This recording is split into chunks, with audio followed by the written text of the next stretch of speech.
Well, I am very pleased indeed to have back with us on Dreamland an old friend who has been coming on Dreamland since Art and Ramona days when they were running it, and the 10 years I've been running Dreamland. Dr. Nick Begich has been a frequent guest, and there is a particularly important reason to be listening to Nick today, because we're having some changes taking place on our planet. No one really understands exactly what is going on, but clearly one of the world's leading experts on HAARP might be able to tell us more. Nick's website, by the way, is earthpulse.com. It's absolutely fascinating. We're going to also be talking about controlling the human mind and the technologies that are coming into place that may impact our ability to think for ourselves and give people we may not want to have anything remotely like that, almost total control over how we think and what we do think. Nick, welcome to the program. Hey, thanks for having me, Willie. And it's been a while, and I'm just so glad that we got some time today to get into some of these issues. Well, absolutely, Nick. And, I still will never forget the last time we talked about the control of the human mind. And because as I will remind you, my listeners know very well, so I'll be extremely brief. I have an implant in my left ear that was put in there by two people in May of 1989. And when an attempt was made to remove it, it proved to be motile. It moved on its own down in from the top of my ear into my earlobe, and then returned to its original place a couple of days later.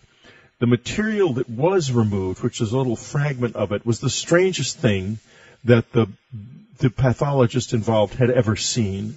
It was living material that was rooted in a fragment of metal. And this thing had been pressed into my ear through the skin, leaving no scar or sign of surgical intrusion of any kind. And there's the ability to grow even brain cells on electronic substrates, is now possible, and to grow neurons to connect them is even possible. So none of that particularly surprises me. Actually. I wish it did. But the interesting thing about all this is, it only goes on from there. I mean, because you look at the sort of the convergence of technologies, nanotechnologies, biological sciences, information technologies, getting things smaller and smaller.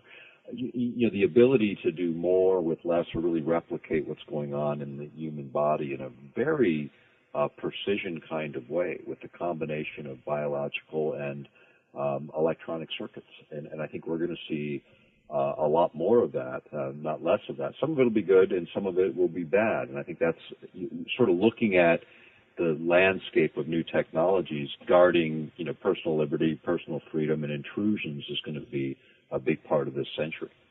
Well, I was, of course, personally just intruded upon utterly illegally and utterly without my consent. Do you have any, given your extensive knowledge of both electronics and mind control, any idea of what I've got in me? Because I have to tell you, I was afraid to have another attempt made to take it out because of what it did. Yeah, I don't know. It could be just, small circuits like that for tracking purposes. Because for identification purposes, being able to, sort of target the right individual, being able to segregate people from the herd is part of that whole mindset. So who knows?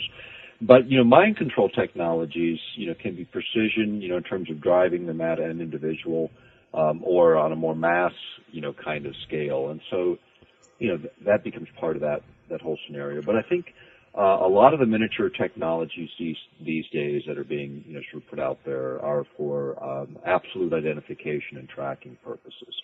And I think we're going to see a lot more of that sort of discussion against the backdrop of security and panic. The stuff security and panic. Nick, what do you think? What kind of technologies are out there? Let's talk about the two areas separately. First, let's talk about the smaller area. What kind of mind control technologies are probably available now to somebody that could impact the individual?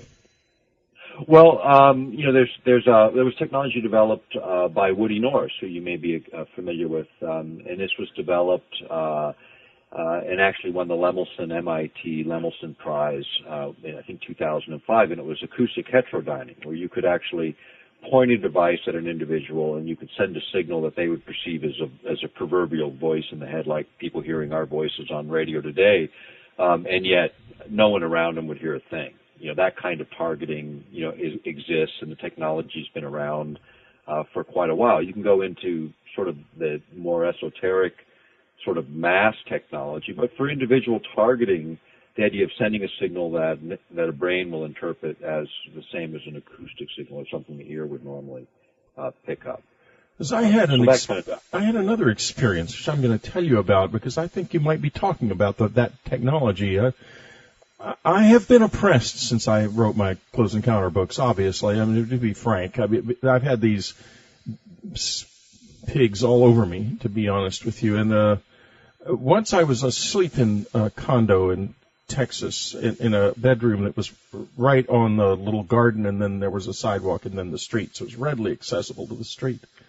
Right. I was about half asleep, and when suddenly I heard a voice in my mind, in my head, in the center of my head, that sounded more like I had on earphones, but I didn't have on any earphones, than it did anything like sort of that you might think of. I've never had a real voice in the head type of experience, except one that sounded like this. So, and it was this voice, this male voice, very nasty male voice, threatening to kidnap me.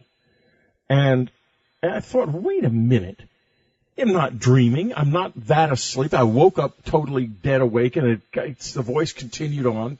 We're going to kidnap you and all this stuff we're going to do to you. And this is not coming. This is not in my head. This is coming from the outside. So I jumped up and I ran out on the porch, and there were two guys standing there with a little square thing, a little oblong thing with a silver oblong thing, about twice the size of say an iPhone now, although this was before those existed. They looked at me surprised, shocked, and ran off down to the street, jumped into a car, and drove away. Well, this technology, you can use any electromagnetic carrier to send all kinds of information, but if you can modulate it correctly, you could use a microwave, or you could use something else, that would have a lot more, sweep or penetration. But yeah, this is exactly it. The kind of technology that does exist in several different forms. The idea that you can basically think about it like something actually coupling with sort of that part of your interpretive system for looking at your senses, and what the military is now calling controlled effects. In fact, in June 2004, that was a cover story in Technology Horizons, which is put out by the Air Force Research Lab, was figuring out a way to sort of override all of the senses, sight, taste, touch, smell, hearing, all of it, in such a way as to create even complete experience sets. Something we've written about in a couple of our books and publications over the years, and where you couldn't distinguish one from this sort of artificial experience set from the real one. Think about that in terms of sort of what people go through in life. And so when you start to think about those things, all kinds of things become possible. And government has had this technology, for at least in the public, open research for perhaps over a decade. Boy, you have to wonder how many people they've driven crazy with it at the time. You mentioned the Air Force. At the time, I was working on a book called Confirmation. It's very critical of the Air Force. And a couple of years later, just as the book was being published, there appeared in Parade magazine a story to the effect that I had discovered that I had temporal lobe epilepsy and made a large contribution to the Epilepsy Foundation. The problem was this was just 2 weeks before the book was published. The story was a complete fabrication. Everything I have ever done medically has indicated my brain is perfectly healthy. I don't have temporal lobe epilepsy at all.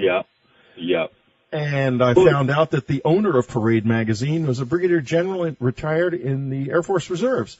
And the editor was extremely frank with me. He said, well, so-and-so, I forget his name, the owner gave us this story and told us to run it. Oh, wow. Well, it doesn't surprise me, quite frankly. It's unfortunate, and I'm sorry that happened, but that is the way the game is played on a lot of levels. I think when we did our testimony in the European Parliament on HAARP and on these related issues. In fact, this very same issue, right afterwards, the NATO and the State Department wouldn't send anybody to debate us. They refused when the chair of the Foreign Affairs Committee asked them. But after we left, they sent a guy over from the State Department for a couple of weeks to lobby each of the committee members to try and discredit our work, and it was unsuccessful. At the end of the day, a year later when the resolutions finally passed, the mind control issue was actually addressed within the resolution, and I'm grabbing it at the moment, because it was interesting. It was the first political body to ever look at this, and it was in their resolution A4-0005/99, which calls for an international convention introducing a global ban on all developments, deployments of weapons which might enable any form of manipulation of human beings, unquote. And how we got that in the resolution, it was the most comprehensive security and disarmament resolution. Yeah, that's extraordinary. Ever done. Yeah. And of course, the United States government's going to hate that because that's exactly what they are doing. Well, exactly. And what happened later is that same resolution authorized their scientific and technology research group in the European Parliament to actually look into the issues that we had identified and some of the other issues dealing with some of the new technologies that were emerging. And those became the subject of their STOA reports a couple years later. In fact, they're quoted extensively in our book, Earthrising the Revolution. And we got into all of these issues, and we actually demonstrated the Earth Pulse sound wave, a device that transfers sound information using transducers. You couple with the body in a way that allows the signal to move. But it was used to demonstrate this sort of concept of sound coming in another direction. And then it was just a few years later that Woody Norris actually demonstrated that and won the MIT Lemelson Prize for doing so. Wow. Well, Nick, we're going to be back in just a moment with Nick Begich. Nick's website is earthpulse.com, extremely informative. There's lots of things you can buy, useful stuff on his website, among them Controlling the Human Mind, a book I have read. I have interviewed Nick about it before some years ago, and right. It is an excellent, excellent journey through this whole area, and nothing helps more than understanding what is actually going on. Later on in the program, Linda Moulton Howe's got something pretty hot to say about supernovas. We'll be right back. Subscribers, the Dreamland Festival 2010 is now available for purchase in the unknowncountry.com store. Click on the store tab, go to the latest, and you will find it. Do come and be with us in Nashville, June the 25th through the 27th at the Scarlett Bennett Center, the same as last year. The whole crew is going to be there. Me, Ann Strieber, William Henry, Jim Mars, Linda Moulton Howe, and Marla Fries. So it's going to be very, very exciting and a lot of fun, as always. There are only 130 seats, and we had to turn people away last year and the year before. So please don't wait until too late and then end up coming to the door, as some people did, ready to come in, and there were no seats. So do sign up online and do it soon. Your 10% subscriber discount does apply. Should you not see the discount show up as you check out, just let us know. Send subscribers at unknowncountry.com a note saying that you didn't get your 10% discount, and they will take care of giving it to you. So I hope to see you at the Dreamland Festival. It's going to be a load of fun this year. And for details about the extraordinary program, do not miss the write-up at unknowncountry.com store, and then click on the latest. It'll be the first item there. We are talking to Dr. Nick Begich, his website, earthpulse.com. Don't miss a single day of earthpulse.com. Plus, you can sign up for Earth Pulse Flash. Don't get left behind. Earth Pulse Flash, how often does it come out, Nick? Usually about once every 4 to 6 weeks. We don't overburden people. We don't share that list. But when we have good information or things we think are important, we pass that on to folks that are on that list. And it's free. It's just a way to keep up with some of the things that we're up to and some of the things we think are important for people to know. Lists like this, doing things like this, how many people even know about this? You get behind the scenes with people like Nick Begich, so don't miss it. Do it. Sign up for it. It's absolutely free. There's nothing to lose, and he said he does not share his list with anyone. So he's just like Unknown Country's newsletter. I would suppose that we don't share our list with anyone either. Nick, before we left the air, we were talking about individual methods of penetrating and controlling the human mind, and some pretty scary stuff about how far along this technology is, and the United States' efforts to prevent you from addressing it in any meaningful political way, efforts that failed. Now let's talk about large scale, because we are right now in a very unusual period on this earth. There's a lot happening both in the climate and in terms of earthquakes. It's just a very unusual period. But before we go into things like whether or not HAARP could cause earthquakes or do things to derange the atmosphere in such a way that could cause climactic events, let's talk about the mind of man and large-scale abilities to change the mind of man. Well, it's certainly possible on a large scale. It's been demonstrated, and there's been a subject of a lot of research that you can modulate a signal into, for instance, the ionosphere or the magnetic field lines that surround the Earth, but particularly the ionosphere, which you can then create an ELF signal, an extremely low frequency signal, by pulse modulating HAARP, for instance, which is a radio frequency transmitter. It's kind of like thinking about it punching the ionosphere. And with each punch, the ionosphere vibrates a signal back down, which happens to be, in this case, in the ELF range, extremely low frequency range, which can affect the emotional state of people over a complete hemisphere. And it was kind of psychic driving that Persinger at Laurentian University talked about, the kind of signal that could create sort of this sense of fear or foreboding or general agitation. And here's what's really important about all of that is these larger systems, when you think about them on these terms, or any system, whether it be radio, TV, power grids, can all be modulated to carry a signal to generate very rapidly an emotional change in people. That's an important thing, I think, for people to generally recognize as a technology. In fact, U.S. Army Quarterly, U.S. Army War College Quarterly Perimeters actually did a story on this back in the 90s, and we quote it in our books, but talking about the various ways to carry a signal. And I think the important thing here is the general agitation. What was discovered in all these mind control research projects was more than just controlling people or manipulating people and transferring voices or creating emotional disturbances. What they really learned was sort of the anomalous side of the equation, what human brains were capable of, which, when you look at the parapsychological element of this research work, it gets pretty interesting. And that I think scared government more than anything, when they realized sort of the latent capability of the average human brain. But if you remain in a state of fear or agitation, you can't ever reach those higher states of consciousness. That's just a law of nature. So you need to separate yourself from sort of that transmission noise. And maybe it's deliberate, these days. Maybe the fact that we live in urban areas around high-frequency signals that keep us in a constant state of agitation is deliberate, because it certainly denies us our birthright to reach our higher states of awareness. Well, exactly. And, it also, I have to tell you that I have a very sensitive kind of my ear to the ground with so many people coming to my website and dropping me emails and coming on my Facebook page. And I felt it too. You mentioned this being able to generate an air of foreboding. On February the 22nd, I published on my Twitter account and Facebook page a statement to the effect that I felt a sense of foreboding. And there was a huge response from all over the world. People felt the same way.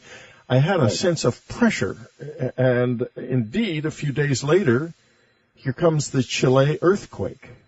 Right. And that sense of pressure. I don't think we're so disconnected from that, Whitley. I think, in fact, we're so entwined in that at some levels that it's a question of awareness. And we have so much background noise today. Even if you think about radiation and electromagnetic fields as sort of background noise, what we have today is 200 million times more background noise in climbing than we had when radio was first invented 100 years ago. So, I mean, it's like being born into a loud explosion. We don't even hear the noise anymore. Yeah, except when you do. When the power, well, when the power goes out, we all notice it. First thing people notice is how relaxed your whole body goes. I mean, you almost go like a big exhale. And next time the power goes out, pay attention. Most people notice how quiet it gets, but the secondary effect is how much more your body immediately relaxes because you're no longer compensating for this external stress. That's very, very interesting because, you know, we just recently got a wireless network here in our house. Right. I'm thinking it might have been a mistake because I'm thinking about cutting it off and going back to the old Ethernet, which I had for years. I had a wireless network about 3 or 4 years ago, and there were physical effects I could notice, and among them sleeplessness and other things like that. Would you say that? Tell us a little bit about what you know about this. Well, I think that is important. In fact, I don't use wireless. I mean, I'm intruded on. I mean, if you look at my screen, you can see how many of my neighbors have it. You know, it's like a dozen of them overlapping signals that show up on my machine. So even when you don't have it, you kind of hit by it. But the closer you are to these sources of energy, the more impact there is. And a lot of these things are time and duration, like cell phones. You know, it's not using them once in a while. It's the fact that most people use them for hours, you know, every day. Same with portable phones. And the wireless transmissions, some of them are transparent, like static between the channels. But others are biologically active. Their wavelengths correspond to the cell or elemental components of the body or even organ components on longer wavelengths that can have tremendous effect on our physical health, either as a side effect or a direct intentional effect. And see, that's the essence of many of the weapon systems that we've reported on over the years, are the idea that you're sort of dialing up the human body. And a lot of the things we put into our environment inadvertently, by a lack of understanding, have hit those same signal strengths and frequencies and waveforms that cause a biological effect. So, you know, we're not paying attention. If we were, we could do just the opposite. We could create signals that wouldn't damage the body. And I think eventually we'll get there. I hope so, because it seems like right now nobody cares. We talked earlier just briefly about ELF waves being generated by HAARP, and we didn't get into this deeply enough. I want to get back to it because it's very important to know, folks, that the human brain contains a little section of an extra low frequency wave that is a harmonic of the wave of the primary ELF wave that is being generated by the planet Earth. In other words, it's our connection to our planet. Right. 7.83 hertz is the Schumann's resonance, which was discovered in the 1950s, and it's sort of the low end of the alpha range, which is sort of this zone. If you're in that zone, it's like the athlete refers to it as that, the artist. All of us experience that from time to time. And it's when you're awake and you're highly creative and really focused on what you're doing and getting a lot done. And, you know, that's, it's interesting because, you know, we sort of, when all the power grid goes out, which is 60 cycles, much, much higher, an agitating sort of signal is our power grid that immediately surrounds us. That's why when that goes down, so much of that energetic field we're compensating for automatically sort of leaves the presence, and we feel that sense of relaxation. So, you know, these are all important things that more and more science is demonstrating, this relationship between energy and chemical reactions within the body, and, you know, all the things that end up making us either healthy or ill. Is there any practical way to isolate yourself from all of this electromagnetic and radio pollution aside from moving north of where you are, folks? Nick's in Alaska, and I think you're in Anchorage, right? Yeah, I'm just north of Anchorage. You know, I'll tell you is you're going to have, no matter where you go, a certain amount of this. Of course, the more you get out of urban areas, the less less of that there is, and you know, you can see that sort of footprint around the world. You know, I think we're going to get smarter about a lot of this, and we're going to find better ways to handle energy on the planet and still provide an abundance rather than a shortage sort of mindset that we have today. Yeah. I think we're going to be there at some point, but you know, really in urban areas, there's not a lot you can do. I mean, you can use Faraday cages and all kinds of elaborate things, but I think by and large, the recognition that our culture has sort of created this, maintaining a healthy system is one of the best things people can do. You know, try to keep your health together and not, right. Mess it up too badly. I think we do a lot better for that. And most of these signals are weak signals. And so, the stronger a person is physically and mentally and in terms of our own health, the more resistant we are. Because even the mind control technologies, stuff that I've written about, even in the best of research, they say, on a mass scale, only about 70% of the people would be affected, which tells me that either they're naturally shielded by being remote, or the reality is more likely is some people just aren't going to couple with these weak signals because of what's around them. So, that's all important, I think, to know. But ultimately, just the fact that these technologies exist today, that's where we really need to be more vigilant as a population, because these are the challenges of this generation in terms of liberty and privacy. Sort of where do our technologies take us to that right. end, or to a form of sort of social control and slavery?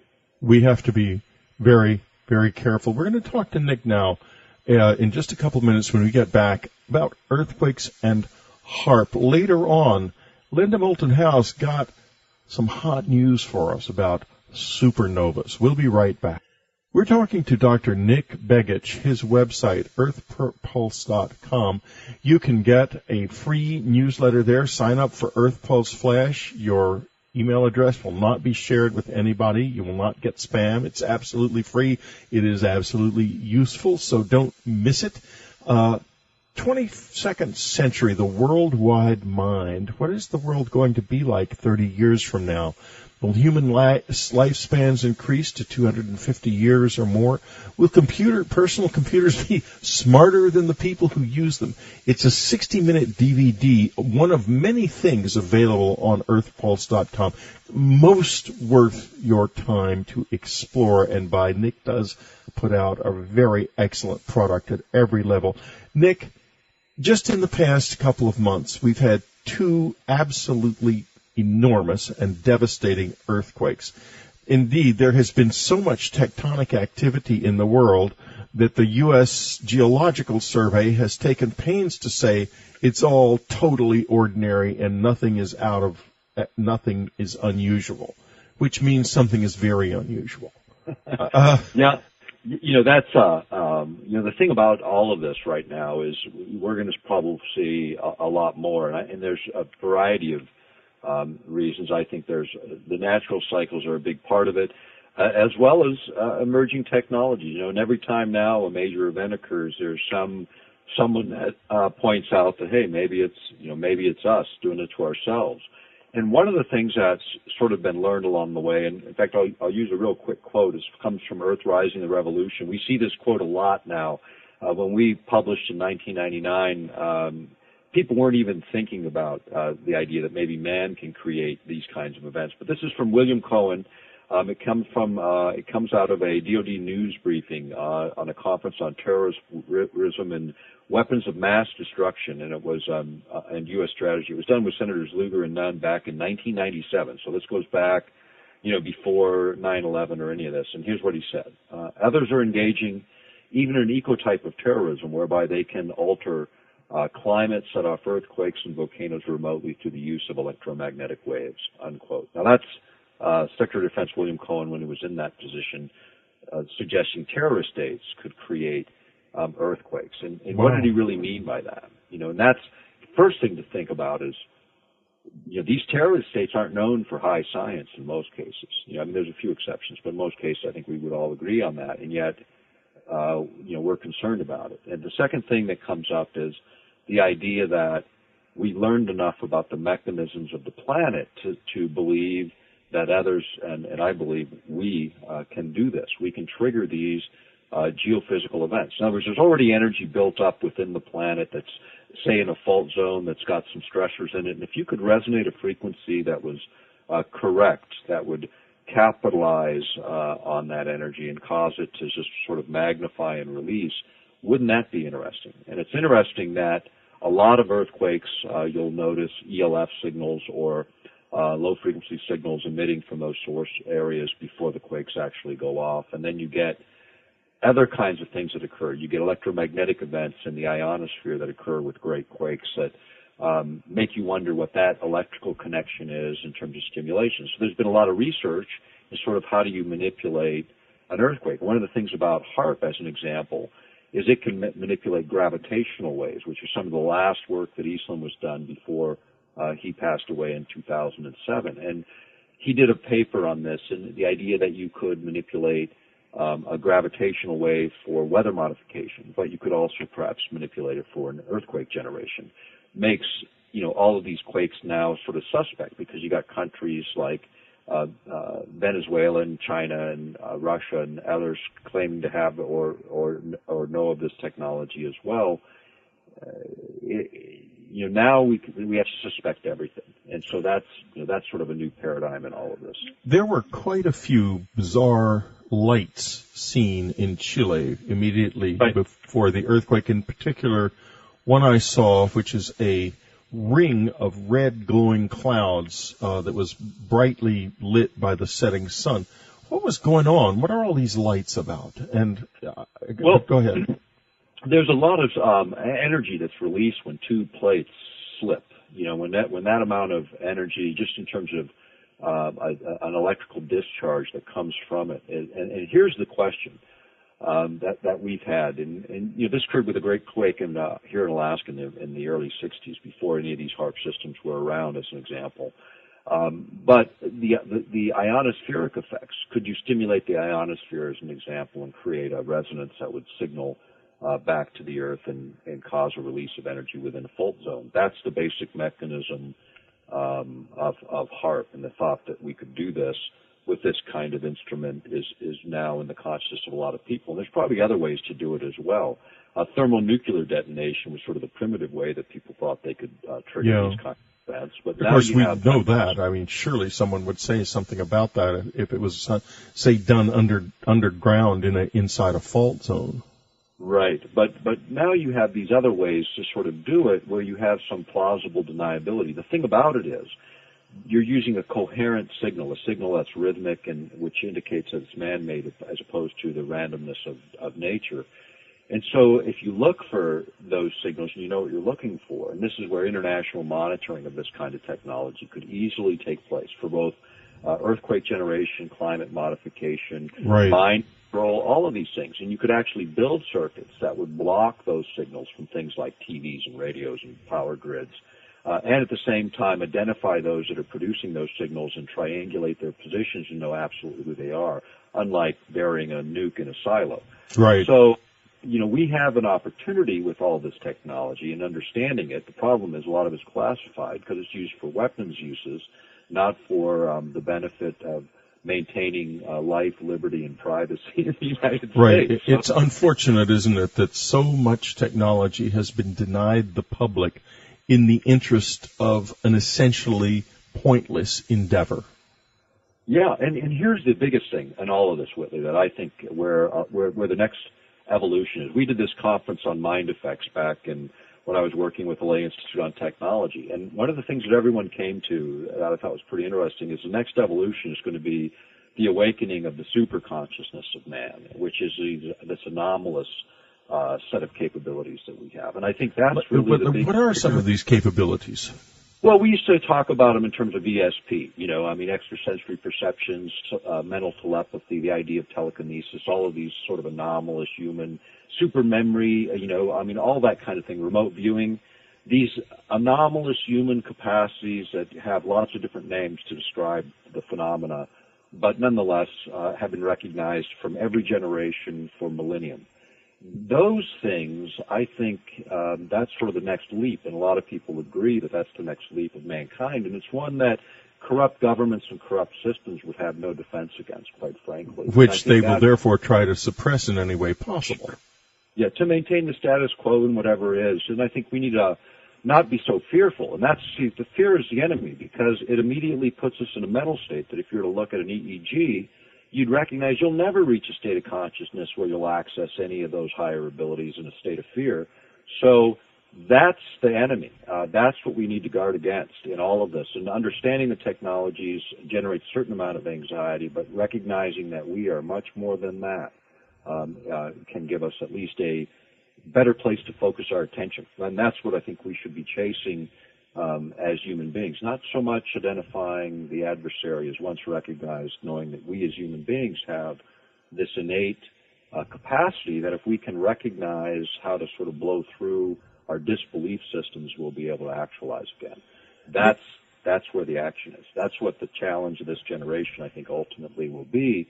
And the technologies around us are a metaphor or a backdrop for what is truly possible in terms of human capacity. Nick, about a month ago, I was driving up the California coast from San Diego to Santa Monica, and it was sunset. And Ann and I observed for 40 minutes a gigantic shaft of light going directly upward out of the sun, which was completely discrete. In other words, it was very wide, but it was like a searchlight beam.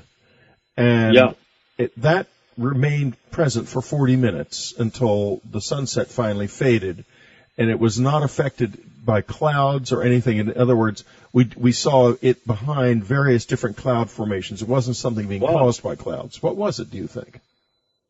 Boy, I have no idea. That's interesting. And that's because other people are reporting seeing these big beams of light in California recently too. I've got a number of reports of this.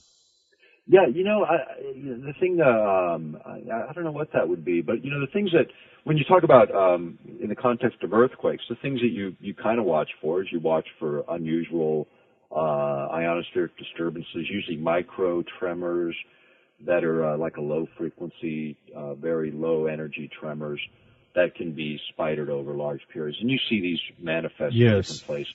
For great quakes. Well, sometimes they end up bombing the energy, and actually they release enough so there is no quake. And that happens as well. That happens too. There can be microquakes can actually be a good thing.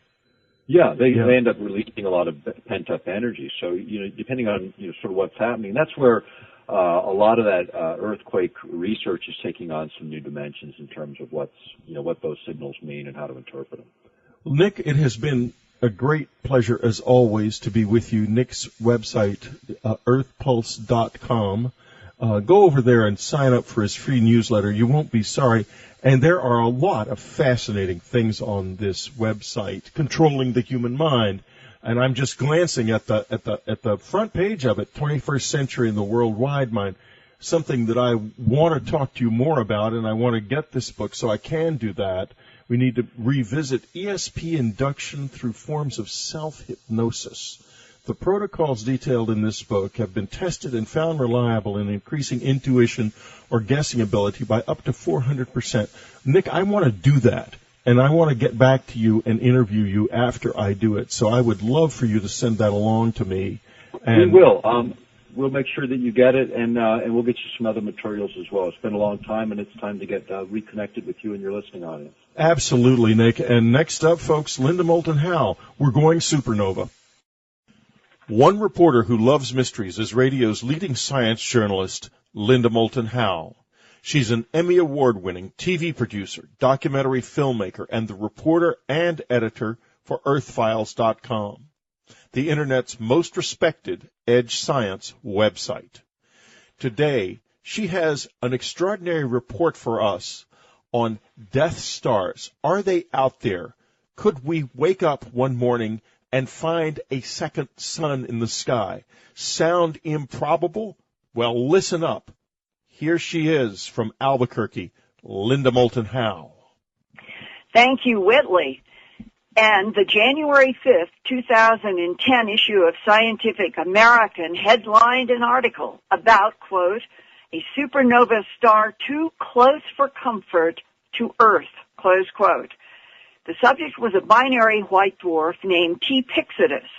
The T denotes scale of brightness, and T Pyxidus is rapidly rotating around a companion star at about 1,000 parsecs from Earth.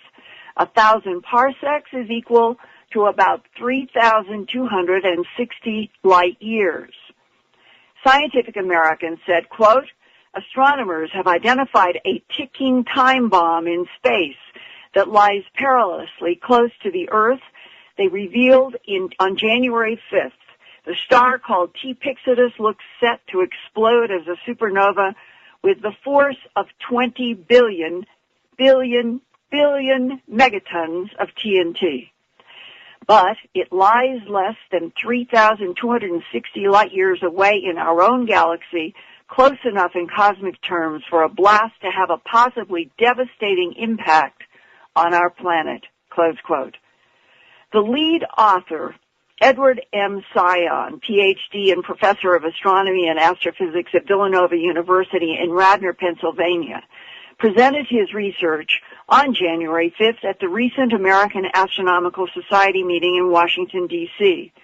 The last summary slide in Dr. Sion's PowerPoint presentation stated, quote, the white dwarf in T Pyxidus is increasing in mass, soon to reach what is called the Chandrasekhar limit of 1.4 solar masses. The distance to T Pyxidus is closer than 1,000 parsecs. With the closer distance, the ejected nova shells imaged by Hubble contain smaller masses appropriate to the envelope mass of a white dwarf whose total mass is close to the Chandrasekhar limit. A type 1A supernova exploding within 1,000 parsecs of Earth will greatly affect our planet, close quote.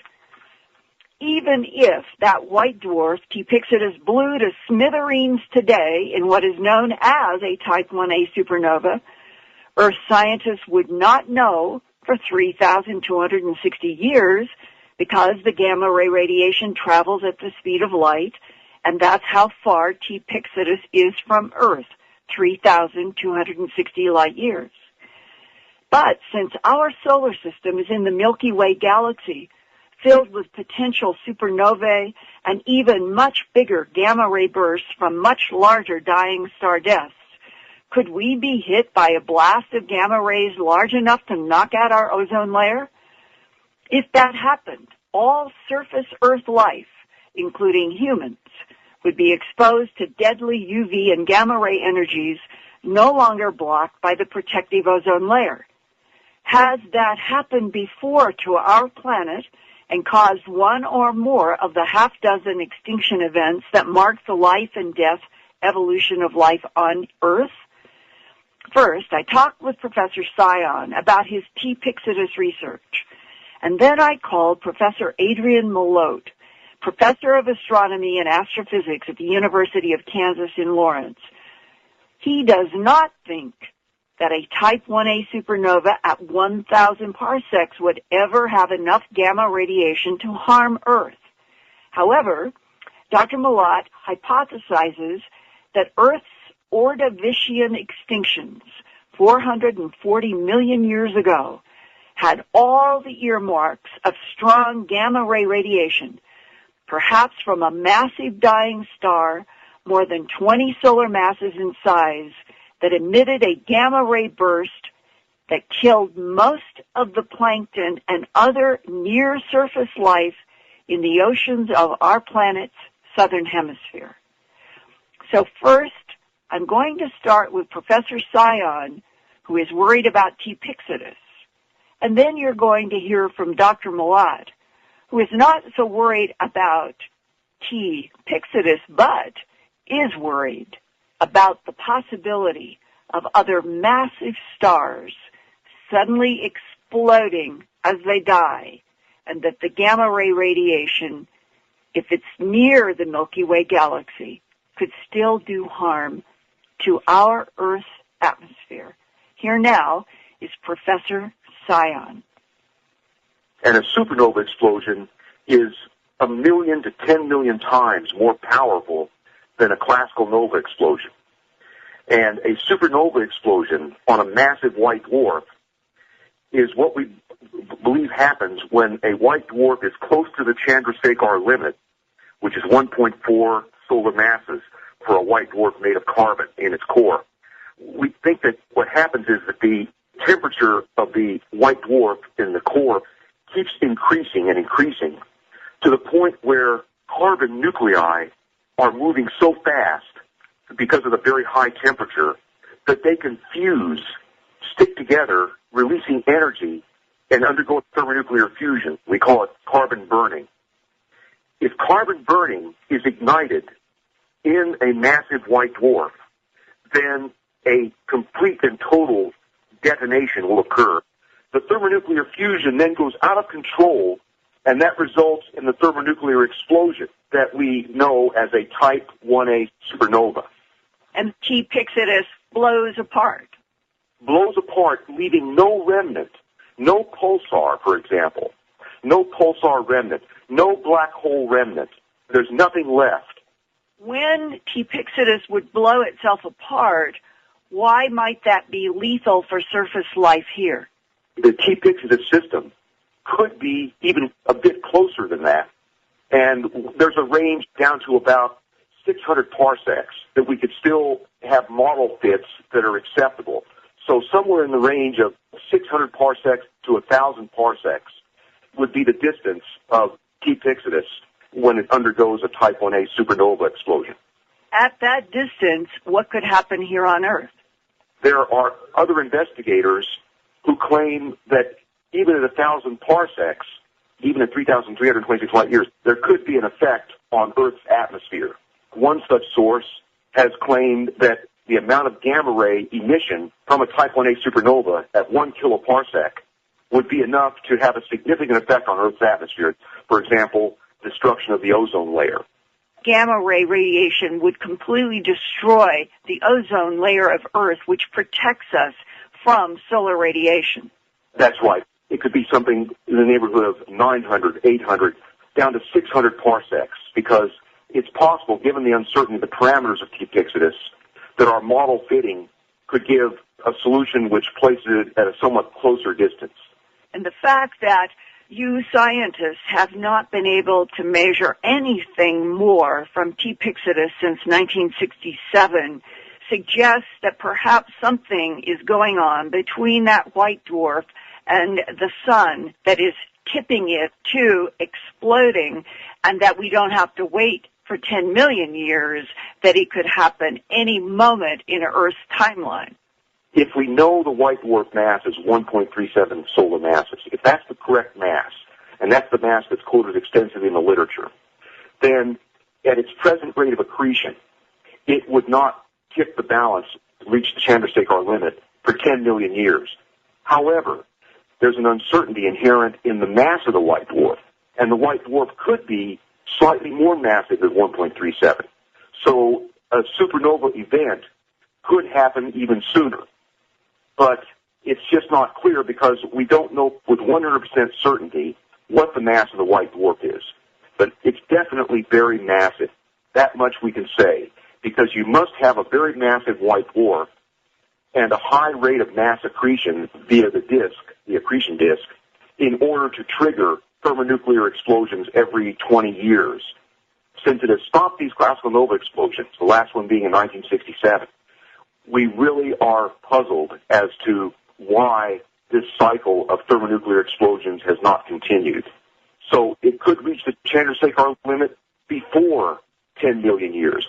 Bottom line, T. Pyxidus is out there 1,000 parsecs from Earth, ticking like a time bomb. That's correct. If gamma ray radiation should strip away our ozone layer, what would the consequence be into the future? If the ozone layer is stripped away or is somehow destroyed, then lethal radiation in X-ray and ultraviolet radiation that is normally blocked by ozone would be able to penetrate down to the surface of Earth, and in doing so, that kind of high-energy radiation destroys DNA. So essentially, it has the potential of destroying the biosphere if that lethal radiation reaches the surface. See, for example, the planet Mars has a thin atmosphere, but it also has no ozone layer. And so very high-energy radiation from the sun reaches the surface of Mars. And in fact, during the Viking life experiments, one idea was that the reason that Mars doesn't show any sign of life on its surface is because it has no protective ozone layer. And in fact, the Viking lander experiments to search for evidence of life actually turned over a rock to get a soil sample underneath the Martian soil to see if, in order to survive, life forms would have to be protected, would have to be beneath the surface. So it's not inconceivable that if a Type 1a supernova occurs close enough to Earth, that the input of gamma rays and X-rays could have a significant effect on the ozone layer. Stripping it away, leaving surface life vulnerable to solar radiation and X-rays. Exactly. I'm wondering, has anyone speculated about whether such a gamma ray radiation burst on the Earth could explain periodic extinctions? Yes.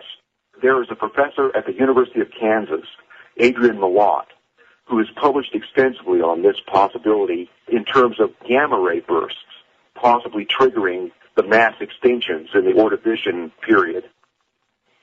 Adrian Malott, Ph.D., is professor of physics and astronomy at the University of Kansas in Lawrence, where he has worked since 1986 after earning his Ph.D. in physics from the University of Texas. In 2003, Professor Malott posed the question to his astronomy colleagues: what would gamma ray radiation from a supernova or larger gamma ray burst do to Earth? Is there any extinction event in Earth's history that might have been caused by intense gamma ray radiation hitting Earth? Here now is Professor Malott. One of the things we realized was that most of the radiation effects would be shielded by water, and just a very short depth would be pretty good protection. And so the Ordovician extinction had this odd characteristic that basically only things that floated on top of the water or had larvae that lived in shallow water were affected by this extinction. So the Ordovician extinction might fit. We noticed another characteristic. This extinction was accompanied by glaciers, by an ice age that came on suddenly and went away suddenly without repeating. And that's another thing that we thought might be a side effect of such a burst. Now, why would gamma ray radiation reaching the Earth cause an ice age? One of the things it does is the radiation breaks open chemical bonds that are normally too strong to be broken. You mean the ozone layer? This radiation can break that bond, and so now you have atomic nitrogen, and you can make all kinds of compounds that are normally present in low abundance. And one of them is nitrogen dioxide, NO2. It's a catalyst for the destruction of ozone. The other is that it's kind of brown in color. It's the thing that gives smog its sort of tea-brown color. And we thought that there might be enough shielding of radiation from the Earth, reaching the Earth's surface, that it would cool the climate. So that combination of water surface life being destroyed and a sudden ice age, those are the two main ingredients for looking at the Ordovician as being caused by gamma ray radiation reaching Earth. That's right. That was our initial motivation. How close to our solar system would that have to be in order to cause this kind of an extinction event? I believe most of the calculations we've done have been for a gamma ray burst 2,000 parsecs away, 2 kiloparsecs. We think that's close enough that could give rise to a gamma ray burst that could damage the Earth severely. Could you explain 10 parsecs and 100 parsecs? Now, a supernova is a different thing. Only a very, very small fraction of supernovae give rise to gamma ray bursts. But a supernova at 10 parsecs could do similar damage. Both of these things, supernovae at 10 parsecs, gamma ray bursts at 2,000, are things that are likely to have happened once or twice, maybe, in the last, say, 500 or 600 million years, which is the length of time for which we have a decent fossil record. And that the Ordovician right now is at the top of your list as possibly having the earmarks of at least a gamma ray burst. But let me get clarification on that type 1a supernova, the white dwarf T-Pyxidus. What is the radiation that is given off by a type 1a supernova? They give off a wide variety of radiation, but they're not beamed. That's the difference. A gamma ray burst emits more radiation and has that radiation focused in a narrow beam, which you might get hit by and do damage from a large distance. Supernova at 2,000 parsecs or even 1,000, there would be a bright star in the sky and a small increase in cosmic rays, but nothing serious. So from 1,000 parsecs down to 100 parsecs or 10 parsecs, if there was a white dwarf type 1a supernova at 10 parsecs or 100 parsecs, what would happen? Well, at 10 parsecs, you'd have an extinction event comparable to what I discussed for the Ordovician extinction, or gamma ray burst. At 100 parsecs, you might have, you'd have an extremely bright star in the sky. Probably see it in the daytime. You'd probably get some ozone layer depletion, enough to make people worry about skin cancer and so forth, but not the kind of thing that would lead to extinctions. Now, why is it that a gamma ray burst is focused in a narrow beam compared to a supernova? Well, gamma ray bursts, most of the long bursts, which are the more powerful kind, are thought to originate from very, very massive stars, like 30 solar masses, which are spinning very fast. And when they explode, there's a kind of a donut-shaped accretion disk of gas around them. And basically, nearly all the energy escapes perpendicular to the donut hole in narrow beams. The narrow beam that has to do with the dynamics of the spinning star is what produces a focus that could interact with Earth. Right, if it's pointed at us. Okay. And right now, as we enter into 2010, are there any star-like objects in our galaxy within 10 parsecs or 100 parsecs that might turn into a gamma burst or a supernova? Not that I know of. Since we're talking about light years and events that could take place right now, this very hour that we're talking, it would take 1,000 or 2,000 years to reach the Earth. Is there the possibility that there could be an intense gamma radiation burst that would hit the Earth that we did not know was coming? Sure. All these signals travel at the speed of light, so you don't see it till it gets here. And do we have any machinery, satellite, that is constantly monitoring for gamma ray radiation? And would we know in time to alert? I don't know. That's the question. Not from that kind of monitoring, because you don't know it's here till it's here. The only thing you can do is you might see a star that you think is on the verge of exploding or doing something. There is a star called WR104, which some people argued might possibly give rise to a gamma ray burst. How far from Earth? 2,000 or 3,000 parsecs.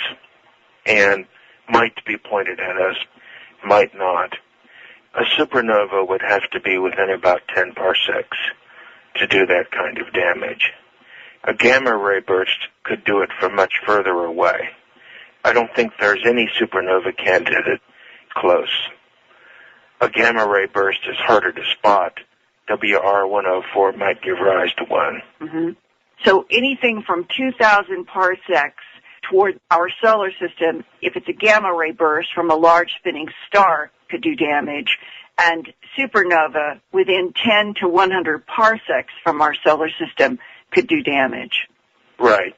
What do you think the chances are that a sudden burst of gamma ray radiation could be picked up by instruments headed toward our solar system and Earth from a gamma ray burst or a supernova that we were not aware of? As a supernova, I'm not worried about it at all because there's nothing close enough to hurt us. As a gamma ray burst, it could happen, but it could happen so that we don't know it's coming. But such an event probably only happens on a scale of tens of millions of years. So it's incredibly unlikely. Meaning that the size of suns that would be at the end of their life and would be spinning and cause these beams of gamma ray radiation that would be close enough to hurt Earth, that it is both the distance of them and the frequency of them that keeps this from happening very often. Right, right. Do you worry about a gamma ray radiation burst destroying the ozone layer of our planet? No. I worry more about global warming. And that sudden sentence that he inserted about global warming caught me off guard. And we talked for about another half hour about something I had never heard about before talking with Dr. Malat. And it is called the Gleisberg cycle. And it is thought to be a newly discovered amplitude modulation of what we call the 11-year normal solar cycle. And what this Gleisberg cycle of our sun is approximately every 80 to 88 years or so. It is linked to a lower number of sunspots, linked to higher cosmic ray intensity, and a cooler global average temperature. And this is based on going back into the solar records, in which they have been doing with computers only in the last few years and have found this new cycle. Is it possible that what we are experiencing in this very bad winter of the Northern Hemisphere in 2009 to 2010 could be not because global warming has gone away or that the global warming statistics were ever wrong, but that we are now in another solar cycle, the Gleisberg cycle, and that we might have 10 years of cooler temperatures, and then, as he pointed out, everything could start warming rapidly again. I don't know, Whitley, if you've ever heard of the Gleisberg cycle, but this was a revelation to me from an astrophysicist who's concentrating on a blast from afar and is more concerned about global warming. Well, you know, the global warming situation is really very complicated because there's a debate now that has gone wrong in a very profound way.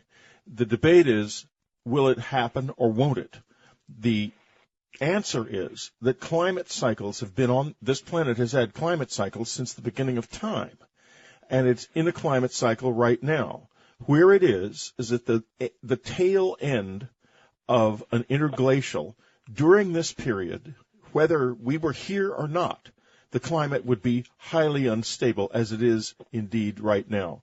Frankly, because of the instability of the climate, nobody can be sure that anything anybody does is going to change the inevitable, which is, over time, this planet is going to heat up and then get real cold again, and nobody knows quite why. Right. And that Ordovician period that has always been a mystery, 440 million years ago, when everything was nice and warm and stable, suddenly changed into an ice age, and all the surface life and plankton in the southern hemisphere died. And that the answer could be the explosion of a dying star and gamma radiation. Because of what it did. Yeah, I don't know. It could be just, small circuits like that for tracking purposes. Because for identification purposes, being able to, sort of target the right individual, being able to segregate people from the herd is part of that whole mindset. So who knows? But, mind control technologies, can be precision, in terms of driving them at an individual. or on a more mass, kind of scale. And so, that becomes part of that whole scenario. But I think a lot of the miniature technologies these days that are being sort of put out there are for absolute identification and tracking purposes. And I think we're going to see a lot more of that sort of discussion against the backdrop of security and panic. The stuff security and panic. Nick, what do you think? What kind of technologies are out there? Let's talk about the two areas separately. First, let's talk about the smaller area. What kind of mind control technologies are probably available now to somebody that could impact the individual? Well, there was technology developed by Woody Norris, who you may be familiar with, and this was developed and actually won the MIT Lemelson Prize in, I think, 2005, and it was acoustic heterodyning, where you could actually point a device at an individual and you could send a signal that they would perceive as a proverbial voice in the head, like people hearing our voices on radio today, and yet no one around them would hear a thing. That kind of targeting, exists, and the technology's been around. Well, I am very pleased indeed to have back with us on Dreamland an old friend who has been coming on Dreamland since Art and Ramona days when they were running it, and the 10 years I've been running Dreamland. Dr. Nick Begich has been a frequent guest, and there is a particularly important reason to be listening to Nick today, because we're having some changes taking place on our planet. No one really understands exactly what is going on, but clearly one of the world's leading experts on HAARP might be able to tell us more.